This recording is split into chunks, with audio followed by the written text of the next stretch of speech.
This channel does not promote any violent, harmful, or illegal activities. All content provided by this channel is meant for an education purpose only. আজকের সেরা সাথে একটা খুশির খবর দিয়ে শুরু করা যাক। সুখবরটা কাদের জন্য? সুখবরটা হলো চাকরিজীবীদের জন্য। পিএফএ সুদের হার বাড়তে চলেছে। 8.15% থেকে বেড়ে সুদের হার হতে চলেছে 8.25%। কেউ বলছেন লোকসভা ভোটের আগে চমক দিল সরকার। হতেই পারে, কিন্তু দেখুন এই সিদ্ধান্তে কারো সমস্যা হওয়ার কথা নয়, বরং দেশের কোটি কোটি চাকরিজীবীদের খুশি হওয়ারই কথা। মূল্যবৃদ্ধির মারে জর্জরিত জনতা, মধ্যবিত্তের হেঁসেলে টান, এই বিষয়গুলো আমাদের রোজ নামচা। করোনা পরবর্তী সময়ে চাকরির বাজারে যে ভাটা, সেটাও সবারই জানা। অনেকের মতে এই অবস্থায় বর্তমান জীবন চালাতেই হিমশিম খেতে হচ্ছে। ভবিষ্যৎ সঞ্চয়ের কথা ভাবার সময় কোথায়? এই সব ৭-৫ ভাবনার মাঝে সামান্য একটা স্বস্তির খবর। সুদ বাড়তে চলেছে এমপ্লয়িজ প্রভিডেন্ট ফান্ডে। চলতি অর্থবর্ষে 8.25% হারে সুদ পেতে চলেছেন সরকারি ও বেসরকারি কর্মচারীরা। 2022-23 অর্থবর্ষে সুদের হার ছিল 8.15%। 2023-24 অর্থবর্ষে সুদের হার হতে চলেছে 8.25%। এই প্রত্যেক দিন যে জীবন সংগ্রাম, তাদের জিনিসপত্রের দাম ঊর্ধ্বমুখী, সঞ্চয়ের পরিমাণটা কমছে, সেই জায়গাতে দাঁড়িয়ে মানুষ প্রথমে যে সঞ্চয়টা করে সেটা হচ্ছে পিএফ এর টাকা। অনেকে পিএফ এর ক্ষেত্রে আওতাভুক্ত হতে চান না, কিন্তু তারাও কিন্তু এই পিএফ এর আওতাভুক্ত হওয়ার জন্য আকৃষ্ট হবেন। ভোটের আগে কেন্দ্র রাজ্য দুপক্ষই মানুষের মন পেতে মরিয়া নাকি? রাজ্য লক্ষ্মীর ভাণ্ডারের টাকা দ্বিগুণ করেছে, 4% ডিএ বৃদ্ধি করা হয়েছে। এদিকে কেন্দ্র পিএফ এর সুদের হার বাড়িয়ে দিচ্ছে। জনতার কিছুটা হলেও স্বস্তি, আর রাজনীতির তরজাতুঙ্গে। এটা দেখে যারা আতঙ্কিত হচ্ছেন যে ভোটের আগে আবার বাড়লো, মানুষ কিছুটা স্বস্তি পেল, বয়স্ক মানুষের মুখে হাসি, চাকরিজীবীদের মুখে হাসি, রিটায়ার্ড পার্সনের, এটা মোদির জন্য হাসবে কেন? এটা হচ্ছে সমস্যা। ও বাড়া কমা চলতেই থাকবে, বাড়বে। এখন আর নিচের দিকে তাকানোর কোনো ব্যাপার নেই। ভারতবর্ষ এগিয়ে চলেছে 2047। প্রচার সর্বস্ব, পাবলিসিটি মাস্টার, প্রাইম মিনিস্টার সবকিছু নির্বাচনকে কেন্দ্র করে করেন। 10 বছর আগের মিথ্যাগুলোই এখন প্রমাণ করে দেয় যে আপনি কতটা মিথ্যা কথা বলেন। এবং ওই জন্য এইবারে ভোটের আগে আপনি যে সংস্থার মিথ্যা প্রতিশ্রুতির ফুলঝুরি ফুটিয়েছেন, তাতে চিনে ভিজবে না, দেশের মানুষের মন এতে গলবে না। কেন্দ্রের এই সিদ্ধান্তকে কি চোখে দেখছেন চাকরিজীবীরা? ভোটের দিকে তাকিয়েই তো এগুলো করা হচ্ছে, মানে এটাকে অস্বীকার করার আজকে কোনো জায়গা নেই। বাড়িতে যে সমস্ত মায়েরা আছে তারা লক্ষ্মীর ভাণ্ডার পেয়ে কতটা খুশি হচ্ছে জানি না, কিন্তু সেই বাড়িতে তো অনেক লক্ষ্মীও বসে আছে বেকার, যারা যোগ্য, তাদের চাকরির কেন ব্যবস্থা করেনি? কেন্দ্র সরকারও তো চাইলে এগুলো সমস্যার সমাধান, বা এর আগেও দেখেছি আমরা কমিয়েছে, তো এগুলো কমাবার কি প্রয়োজন ছিল? আজকেই কি তাহলে ইপিএফটাকে বাড়িয়ে দিলাম, মানে আগামী ভোটের দিকে লক্ষ্য রেখেও এই জায়গাগুলো খুব একটা লোক ভালো চোখে আর নেয় না। পিএফ এ সুদের হার একটা সময় কমতে কমতে 8.1% পৌঁছে গিয়েছিল 1977-78 অর্থবর্ষের পর, যা ছিল সর্বনিম্ন। তবে 2 বছরের মধ্যে সেটাই বাড়িয়ে 8.25% করার সিদ্ধান্ত নেওয়া হয়েছে। এর ফলে লাভবান হবেন দেশের কোটি কোটি সরকারি বেসরকারি চাকরিজীবীরা। Bureau report, TV9 Bangla. PF এ সুদ বৃদ্ধি, জনতার সঞ্চয়ের পকেটে একটু গরম হাওয়া, তাই না? তবে আগামী দিনে যেটা আসতে চলেছে সেটা একটু নয়, প্রচন্ড গরম হাওয়া। না, টাকা পয়সার কথা বলছি না, আবহাওয়ার কথাই বলছি। আবহাওয়া তো গরম হচ্ছে, আশঙ্কাকে সত্যি করে দিয়ে বিশ্বের গড় তাপমাত্রা বাড়ছে। 1.5 ডিগ্রি সেলসিয়াসের চৌকাঠ পার করে ফেলেছে গত বছরই। গত বছর থেকেই তো আমরা গরমে হাঁসফাঁস করতেই থেকেছি, সারা বছরেই বলেছি প্রচন্ড গরম পড়ছে। কেন গরম পড়ছে সেটাও আমাদের জানা, তা দুনিয়ার তো একটা পার্ট আমরাও। গত বছরের গরমে আমরা প্রচুর নাজেহাল হয়েছি, এবারও কি তাপমাত্রা বাড়বে?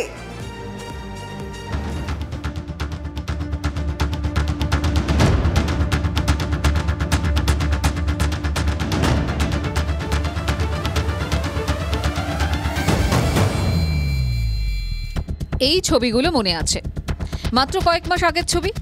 গরমে ঘেমে নিয়ে একসা অবস্থা হয়েছিল বাংলার।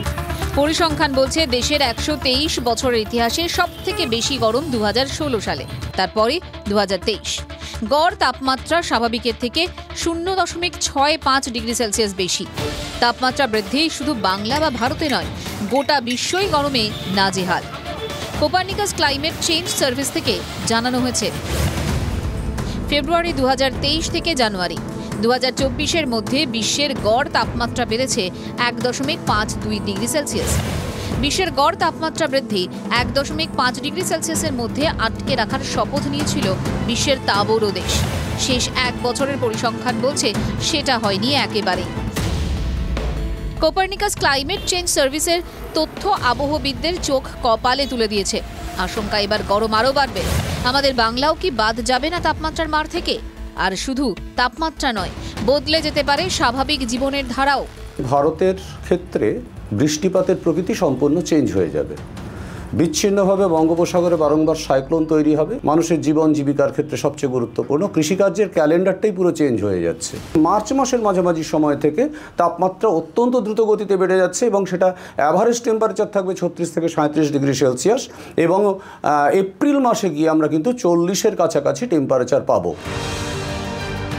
এল নিনোর একটা প্রভাব কাজ করছে।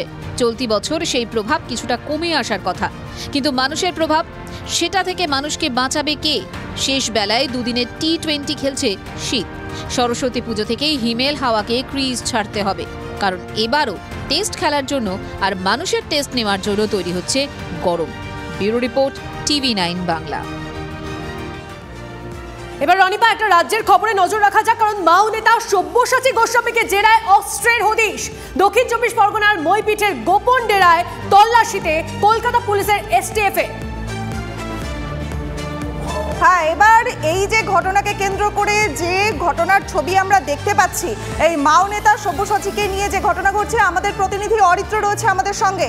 অরিত্র, কি কি জিনিসের হদিশ মিলেছে, তুমি কি জানতে পারছো? আমাদেরকে জানাও।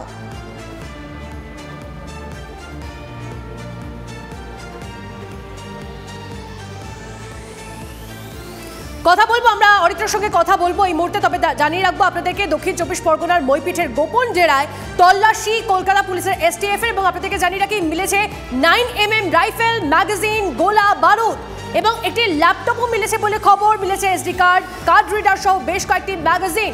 অরিত্র আমাদের প্রতিনিধি রয়েছেন। অরিত্র, দেখো, তোমাকে জানিয়ে রাখি, কলকাতা পুলিশের STF এর হেফাজতে থাকাকালীন এই সব্যসাচী গোস্বামীকে জিজ্ঞাসাবাদ করে দক্ষিণ 24 পরগনার মইপিঠে কোস্টাল থানার অন্তর্গত একটি সব্যসাচী গোস্বামীর গোপন ডেরায় তল্লাশি চালায় পুলিশ এবং সেখান থেকে যা উদ্ধার হয়েছে একটি 9mm কার্বাইন রাইফেল, 2টি ম্যাগাজিন, 20 রাউন্ড লাইভ 9mm গোলা বারুদ, নগদ 21,000 টাকা, একটি ল্যাপটপ এবং বিভিন্ন মাওবাদী সংগঠনের ম্যাগাজিন সহ বেশ কিছু অপরাধমূলক নথি পাওয়া গিয়েছে তল্লাশিতে। প্রসঙ্গক্রমে তোমাকে জানাই, এই সব্যসাচী ওরফে কিশোর দা, একে জিজ্ঞাসাবাদ এবং তাকে নিয়ে বিভিন্ন জায়গায় তল্লাশি করে কিন্তু রাজ্যের এখনো যে মাও সংগঠনগুলি রয়েছে তাদের হদিশ পেতে চাইছে পুলিশ। সব মিলিয়ে আজকে যে সমস্ত উদ্ধার হয়েছে অস্ত্র, তা কিন্তু রীতিমতো আশঙ্কাজনক, এমনটাই মনে করছেন পুলিশ কর্তারা। ধন্যবাদ অরিত্র। এদিকে সন্দেশখালী কাণ্ডে রিপোর্ট তলব করলেন রাজ্যপাল। কি পদক্ষেপ নিয়েছে রাজ্য? নবান্নের কাছে রিপোর্ট তলব করলেন বোস। দ্রুত রিপোর্ট জমা দেওয়ার নির্দেশও দিলেন তিনি। আগে রাজ্যপালকে 24 ঘন্টার ডেডলাইন দেয় শুভেন্দুরা। ব্যবস্থা না দিলে সন্দেশখালী যাবার হুঁশিয়ারিও দেয় বিজেপি। পাশাপাশি সন্দেশখালী কাণ্ডের রিপোর্ট তলব জাতীয় তপশিলি কমিশনের। মুখ্য সচিব এবং রাজ্যের ডিজির কাছেও রিপোর্ট চাওয়া হয়েছে। 3 দিনের মধ্যে নোটিশের জবাব চাইল SC কমিশন। রিপোর্ট সন্তোষজনক না হলে সন্দেশখালী যাবে SC कमीशन। पश्चिम बंगाल पे ममता दीदी के नेतृत्व में कैसे तालिबान राज चल रहा है, लोगों को ऊपर इस टाइप का टॉर्चर चल रहा है, तो अनुसूचित जाति कमीशन चुपचाप बैठ नहीं सकता है। इसी कारण से ऑफिसर को बुला के अभी हम लोग नोटिस इशू कर दिया और 3 दिन का अंदर में इसी कारण का जवाब चाहिए। नोटिस का जवाब 3 दिन का अंदर नहीं आएगा तो चाहे तो उसके बाद जो कानूनी कार्रवाई हो सकता है गवर्नमेंट का एक्शन हम जरूर लेंगे।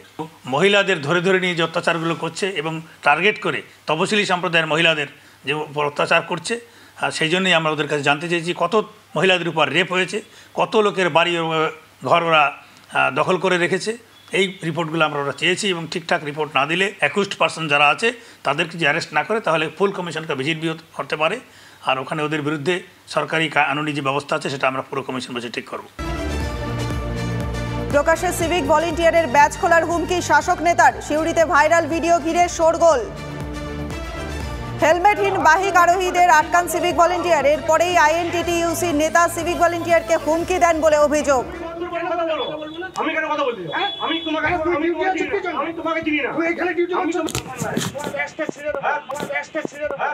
হেলমেটে দুজন যাচ্ছিল, আমি ছবি তুললাম, তখন আমাকে বললো যে ঠিক আছে ছবিটা ভালো করে তুল, আমি তোকে দেখে দিচ্ছি। তারপর পরে এসে আমার উপর চড়াও হয় এবং আমাকে হুমকি দেয় যে তোকে দেখে নেবো, ফাঁকা পেলে তোকে উড়িয়ে দেবো। তারপরে ডালিম বলে একজন আছে, আমরা ভিতরে জল খেতে যাচ্ছিলাম, তখন আমাদেরকে ভিতরে ভরে লাগিয়ে দিয়েছি যে তোর কে আছে ডাক, তারপর আমি দেখছি। সিভিককে কে আটকানো আছে, আপনারা দেখেন ফুটেজ দেখেন কি তাকে সিভিককে আটকিয়ে রেখেছি, এরকম তো কোনো নয়। না আটকানোর কোনো গল্প আটকে রেখেছিলেন সিভিককে? না। ফিরে এলো ভারতের সবচেয়ে বড় এক্সিবিশন ও কার্নিভাল। মিলন মেলা প্রাঙ্গণে রবিবার পর্যন্ত থাকছে দেশ বিদেশের stall. Automobile, electronics, furniture, home appliance, fashion, beauty product, home decor সহ আরও অনেক কিছু। থাকছে লাইভ মিউজিক ও ফুড স্টল। প্রবেশ অবাধ, থাকছে পার্কিং এর সুবিধা।